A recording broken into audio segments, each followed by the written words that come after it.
Well, first of all, you got to take a picture of America at the time.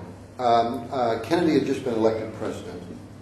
Everybody had enormous faith in John F. Kennedy, and I had been in Youth for Kennedy when I was in junior high school, and actually campaigned, did all this stuff, all the big badges and everything stuff.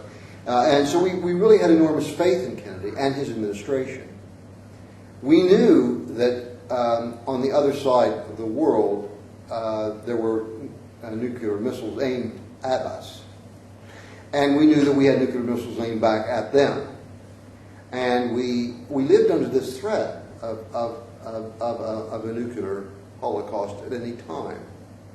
And it really came to a head in October of 1962. And it started with a very, first of all, the administration, the Kennedy administration, had an idea. McNamara, in fact, was the Secretary of Defense, I believe, then. Right? And even then, and in the early part of the Vietnam War. But he, during the Cuban Missile Crisis, or before the Cuban Missile Crisis, they had the feeling that there might be missiles being put there. They had seen some ships going in that looked strange and odd. So they started flying spy aircraft over Cuba, U-2 aircraft. And U-2 were these planes with great big long wings. They flew very, very high, and they were run by the CIA. And they were all civilian pilots. And they flew very high, took pictures, and the pictures were very high quality for that time period. And at one time, I think it was the 14th, was it the 14th of October, something like that. Just about, it was in October 62, they finally got a picture, several pictures of missiles being built, missile structures being built, and actual missiles on the ground in Cuba. And these were medium-range missiles that could hit every city in the United States, all the way through, up through the Midwest, all the way to Chicago, right, which totally tipped the balance of power in the world. So Kennedy decided to draw the line, and so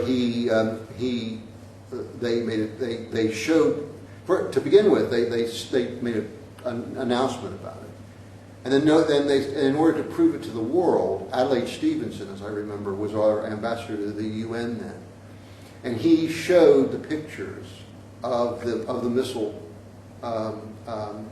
structures. It was the silos. They weren't silos. No, they were mobile launchers. Okay. To an astonished crowd. First of all, everybody wondered how they ever took the photographs. They didn't know about our spy aircraft, and they showed this to the entire world, and then they blockaded Cuba. But that was very dodgy, because Now, what were you thinking at this time, young man? I was 16 years old. You backed Kennedy for the presidency. Right. I was 16 years old. What was your attitude towards mutually assured destruction to the Soviet Union? We did. Well, the thing was that mutually. This altered the balance. And at 16 years old, I was really more interested in my girlfriends and playing football in October than I was in the war, in a war that might start and obliterate us. But all of a sudden, we're confronted with a situation where tomorrow might never come.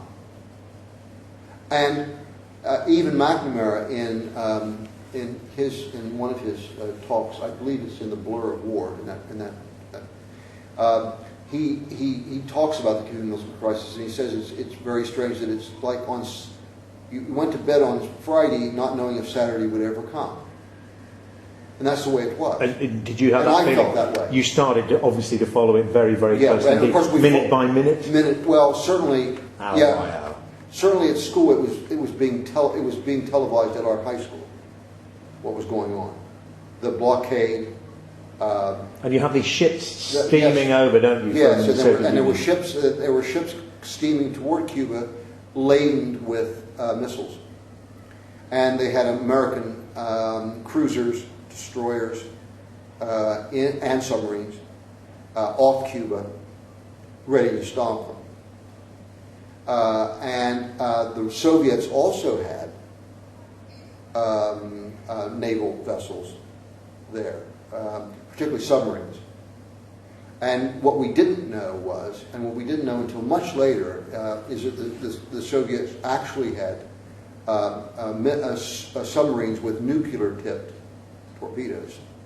We had no idea of that until later, and we didn't. Okay, but anyway, as a 16-year-old, the thing that really bothered me the most was I was going to be blown up, and I was going to end up being a virgin, and never ever having experienced anything in my life, right? And that would be it for me. That would be the end of my life. So, and we all felt that way. We were all terrified, absolutely terrified. But the one thing that came to our mind almost immediately was where we wanted to know, there was a sense of wanting to know where everybody was at any one time. I wanted to know where my mother was, where my father was, where my grandparents were, where my girlfriend was, where her parents were. I wanted to know where everybody was, so we could coordinate. Because you never wanted to be alone if something happened. And that was a general overall feeling. You didn't want if in fact if the sirens go, if the you want someone to sirens hug. go, and all of a sudden Columbus gets hit with a nuclear missile, you want to be with someone who you love or care for. It was just terrifying, and we knew by this time that all the propaganda about bomb shelters and getting underneath tables had no effect whatsoever. We'd all be dead. So you ignore that. Your attitude. Well, was, our attitude was forget it. I mean, the fallout, you'd be fried, or the fallout would get you within and probably you'd be better off if you were killed right off rather than dying slowly of radiation poisoning. So when it was resolved, Kennedy wins the standoff. He won the standoff. What was your sense of relief like? Well, there was a huge sense of relief, and the huge sense of relief was that we had they had backed down, and Khrushchev said he was backing down. What we didn't know was there was a secret agreement that that America removed their missiles from Iran, their medium-range missiles from Iran as part of a deal, gradually over the next couple of years. And we didn't hear about that until later on. What was interesting, what came out later on, and a few years ago, was that really the Cuban Missile Crisis could have turned very bad very quickly. And it was only one Soviet submarine commander, who was only a lieutenant colonel or something, who made the decision. And he saved the world. He was ordered to fire a nuclear-tipped torpedo at an American cruiser.